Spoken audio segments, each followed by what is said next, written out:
Okay, so what if the biggest thing holding you back financially isn't actually a lack of money, but maybe like a $28 lunch? Huh. That sounds simple, but yeah, that's pure Kevin O'Leary, isn't it? That kind of blunt wake-up call. Exactly. And that's what we're diving into today. Welcome to the deep dive. We're basically going to unpack some of the, let's say, practical nuggets from a recent, really candid chat with Kevin O'Leary, Mr. Wonderful. Mm-hmm. Self-made millionaire investor. Right. We've got this detailed transcript from a long interview he did. It covers, his backstory, how he invests, some pretty surprising thoughts on business, life. Yeah, it's quite the look inside his head. Our goal here is really for you, listening, to walk away with some solid principles, things you can actually use in your own life. And it's fascinating because he's built and sold companies for, well, billions. But he knows he rubs people the wrong way sometimes. He even says, there's a lot of people don't like me for my bluntness. But he sees it as necessary, tied to stopping people getting mired in debt or, as he puts it, pissing away money on, well, stupid stuff. Like that $28 lunch. Exactly. It's tough love, trying to shock people into financial reality. Okay, so let's get into his origin story. He says every entrepreneur has this defining moment. For him, it was, believe it or not, getting fired from an ice cream shop. Day one. Yeah, it's kind of a classic story now. And the reason he even took the job. Oh, yeah, this part's great. He admits he was just trying to impress a girl. Right. A girl in the shoe store next door wanted to hang out after work. But then the owner tells him, go scrape the gum off the floor. And O'Leary's like, nope, bad for his brand in high school. His brand. And boom, he was fired. Just like that. But that moment, he says, was huge for him. A real aha moment. Totally. He said he instantly got it. There are two kinds of people in the world. There's people that own the store. There's people that scrape the shit off the floor. Harsh, but clear. And he knew right then which side he wanted to be on. Yeah. He jokes, now he could, bulldoze the whole mall. But the point was about ownership, control. It really set his path. So that leads to a big question, right? Like, can anyone do this? Can anyone be an entrepreneur? O'Leary's pretty firm on this. Yeah, he says only a third of people can become successful entrepreneurs. Only a third. That's, well, it's not encouraging for everyone. So why? What makes that difference, according to him? He boils it down to a few key things. Risk tolerance, obviously, a certain kind of intense focus. And then, interestingly, karma luck. He mentions Napoleon wanting lucky generals. Huh. Luck. Okay. So it's not just wanting it. It's having these maybe inherent traits. And he draws a real line between being a great employee and being an entrepreneur. Right. You can be successful either way. Totally. Financially secure, fulfilling career as an employee. But he argues only entrepreneurs get true personal freedom, even if it means, being shackled to the ups and downs. That freedom thing seems key for him. It's not just about money. No, he says it's the undying love of freedom. That's the drive. Even with all the hardship that comes with starting your own thing, it's a costly path. Okay, so it's intense. But if you are on that path, what principles does he follow? He actually learned a massive lesson from Steve Jobs. Yeah, this was back in the early 90s. O'Leary's company was making educational software for Apple. And his description of Jobs is, well, blunt. Not a nice guy, said Jobs told him. Kevin, you sound like such an asshole. Yeah, direct. But O'Leary admits Jobs was wildly successful, so he paid attention. So what was the big takeaway from working with someone like that? It all came down to this concept, the signal-to-noise ratio. That's what O'Leary took from Jobs. Signal to noise. Okay, break that down. So signal is the absolute essential stuff, the top 3 to 5 things you have to get done in the next 18 hours, the things critical to your mission. And noise. Noise is literally anything that stops you from doing that. Anything. Distractions, other tasks, maybe even social stuff. And Jobs was extreme with this. Apparently. O'Leary estimated Jobs was like 80% signal, 20% noise, which is incredible focus. He even mentions Elon Musk being near 100% signal, or Jeff Bezos apparently not making decisions after 1 p.m. because his noise level gets too high. Okay, so how does this apply to, us, people listening who maybe aren't CEOs of massive tech companies? Well, O'Leary really emphasizes this isn't just for CEOs. This focus, knowing your signal, is crucial for anyone wanting success. Yep. It's about your judgment of prioritization. And then actually doing it, the force of execution. Exactly. And the hard part, the really hard part, is saying no to the noise. Even the good noise, the interesting distractions. O'Leary talks about finding a balance, like a yin and yang, maybe using hobbies or art to decompress without losing focus on the main goal. Right, because business has those huge swings, right? Oh, yeah. He calls it utter catastrophe and utter euphoria, sometimes in the same day. You have to manage those emotions and stay focused on the signal. It takes ruthless discipline. Okay, so you've got the internal focus, you know your signal. What about projecting that outwards, getting people to believe in you? O'Leary talks about this aura. Ah, yes, the aura. From his Shark Tank and Dragon's Den days, right? He claims he can spot a winner or loser 99% of the time before they even speak. How? Just by looking at them. Pretty much. It's in their eyes, how they're standing, how they're dressed. It's projecting confidence, readiness, being ready to do battle, as he puts it. And can you learn that, or is it just something you have? He thinks you can learn it. Or at least he tries to teach it to his kids, his students. It's about conscious projection. Okay, so you project the aura, Yeah. then you start the pitch. What does he need to hear? 3 things. Non-negotiable. First, can you explain the big idea fast, like 90 seconds or less? Get to the point. Second, why are you the one? What's your experience, your grit? Have you failed and learned? Okay, makes sense. And third, this is a big one for him. You got to know your numbers. Ah, the number. Market size, growth potential, gross margin, break-even point, who your competitors are, all of it.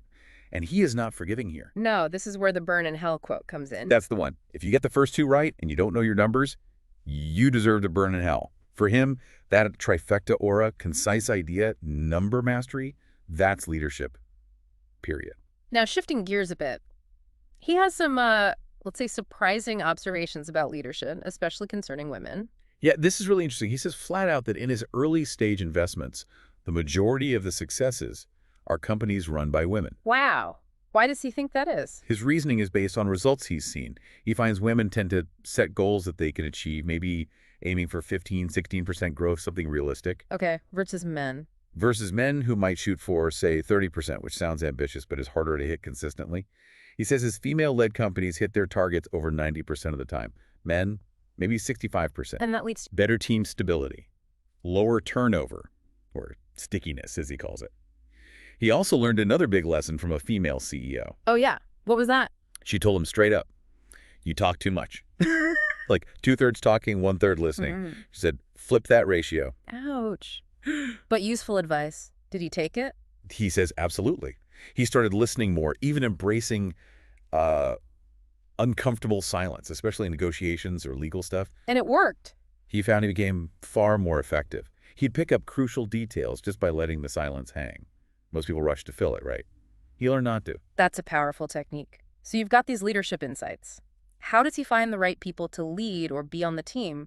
His hiring process sounds unique. Yeah, he calls it his Swiss apprentice system. Mm. He doesn't just hire someone full-time right away. Yeah, what does he do? He brings them on as contractors first. Yeah. Maybe for 4 to 6 months. Pays them more hourly, but no benefits, no stock options yet. Like a trial period. Exactly. A road test, he calls it, to see if their DNA is going to fit. He's all about execution, project-based work. Doesn't care about 9 to 5. Just get the job done. And his view on leadership style, is it about being liked? Not at all. He says it's about respect in both directions. It's not about likability or softness. He actually says he doesn't believe kind works, only respect works. Wow, that's direct. And he absolutely hates nepotism, calls it a horrible disease that destroys companies, meritocracy, execution. That's his focus. Okay, so that covers the business side. But what about just building wealth, personal finance? He says his biggest lessons actually came from his mom, Georgette. Yeah, her strategy is fascinating because it's so simple yet powerful. She saved 20% of her salary every single week. No excuses. 20%? That's a lot. It is. And she invested it very specifically, dividend-paying, large-cap stocks in these 7-year telco bonds. Back then, those bonds were yielding like 6.5% to 8%. Pretty solid. And she had rules, right? Strict rules. Never more than 5% in any single stock or bond. Never more than 20% in any one sector. If something shot up, she'd sell some to get back down to 5%. So constant rebalancing. Exactly. And crucially, she never spent the principal. Only lived off the dividends and interest. She did this for 55 years. 55 years, the results. Extraordinary, O'Leary says, outperformed pretty much any hedge fund guy. And get this, she kept it a secret from both her husbands. No way. That's amazing. But O'Leary makes a point this wasn't magic, right? No, not genius. It was pure diversification and incredible discipline. Yeah. He genuinely believes everybody that's listening could potentially build over $1.5 million just by following that kind of boring, steady protocol. It's about the habit, not the brilliance. Precisely. And that discipline carries over into everyday spending. Remember the $28 lunch? Oh, yeah. He hates that stuff. He sees it as just throwing away future wealth. That $28 compounded over decades. Mm. It's huge. But it's those small, impulsive, stupid expenses that kill you slowly. He also has that closet test, right? Yeah. Look in your closet, all the clothes you haven't worn in ages. He figures it's like 80% for most people. Guilty as charged. He argues, buy less stuff. Invest in quality, classic pieces that last. Like his mom's Chanel jackets. They're apparently worth a fortune now because they were timeless and well-made. So the bottom line is, Never outspend yourself on any 30 or 60-day cycle ever. Wealth comes down to discipline. Simple as that. Not glamorous, just discipline. okay, what about bigger purchases? Like buying a house. That's the dream for a lot of people. He has a very clear rule here, too. Maybe a bit harsh for some.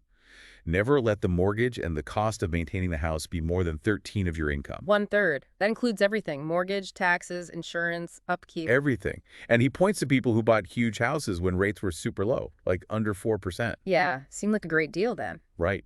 But now they face refinancing at maybe 7% or more, and suddenly housing costs are 60%, 70%, even 80% of their income. They're trapped. So for younger people, say 25, no kids, is buying a house the best move? He actually advises against it, purely for wealth creation at that stage, prefers a diversified investment portfolio.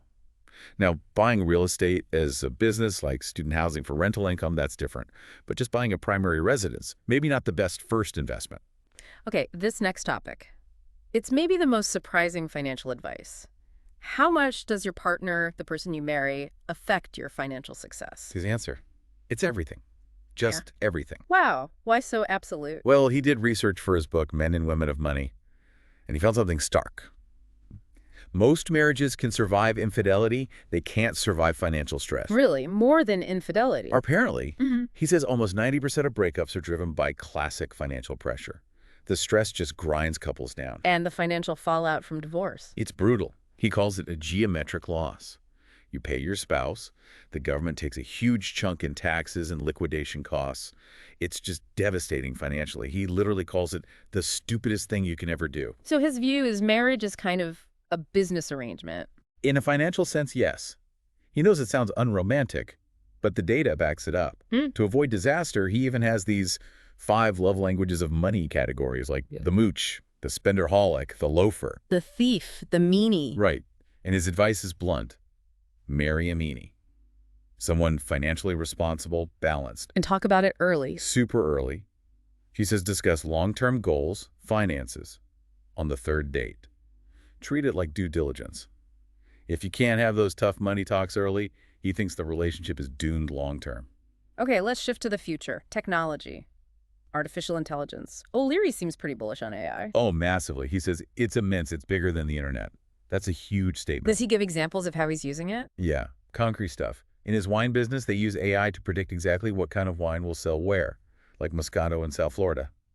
It means way less wasted inventory, way less risk. What did that cost before AI? Market research like that used to cost maybe $1 million. Now with AI, $18,000. Whoa, that's a huge difference. Any other examples? Content creation.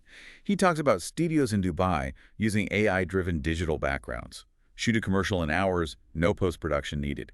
Cuts costs dramatically. He even mentioned recreating himself with AI. Yeah, they needed a reshoot for a commercial. Use a Kevin Agent AI model. Cost $9,000 instead of flying him there and setting everything up, which would have been like $400,000. That's incredible, but it definitely raises questions about jobs, doesn't it? For sure. He acknowledges the disruption, but he focuses on the huge productivity gains, believing new jobs and opportunities will emerge. And he connects it back to Steve Jobs. Right, the queen bee in honeybees analogy. The queen bee is the core technology, the chip.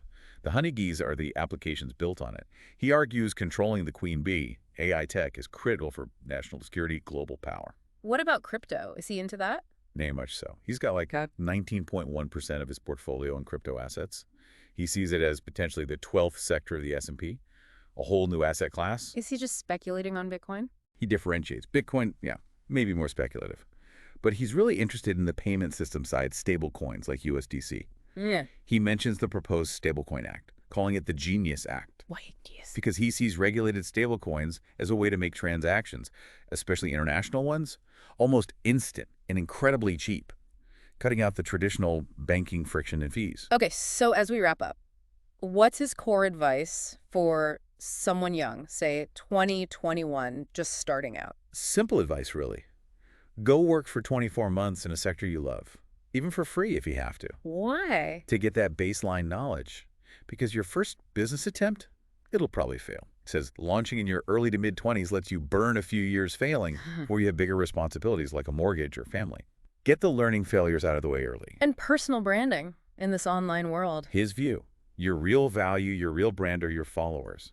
And the key to keeping them, authenticity. How does he define that? Only promote or endorse a product or service that I personally would use. He says he turns down millions if it doesn't fit his actual life, because the moment your audience thinks you're faking it, Here. you're fucked. His words. Transparency and authenticity are everything. Lose that trust, and the brand is dead. So after all this drive, this bluntness, is Kevin O'Leary happy? Does he consider himself happy? His definition is interesting. He says happiness is consistently achieving your goals. It's not a final state, it's a journey. And he thrives on challenge. Absolutely. There is no drag, there's only driven. He loves being told you can't do that. That fuels him. Any other life advice, maybe for people hitting their 30s? Yeah, he says around 30, start focusing on longevity. Diet, sleep, exercise. He thinks living to 120 is possible now and sees health as another crucial investment. And trusting your gut. Big time. That gut check is vital in his decision-making. Well, always protect your brand. Never compromise it for money. Wow. Okay, so this has been quite the deep dive. We've seen the bluntness, sure, but also the discipline, the surprising lessons from his mom, from jobs. Yeah, the signal to noise, the financial diligence in relationships. It's a really practical, if sometimes tough, philosophy. He definitely doesn't pull any punches. It's a clear roadmap, even if parts are uncomfortable. So thinking about all this, O'Leary's view that only a third can really be entrepreneurs, his focus on freedom. Maybe the question for you listening to this, what noise are you putting up with right now? What's stopping you? And maybe even what relationships need a closer look if you're serious about hitting your own goals, whatever they might be, financial, personal, something to think about.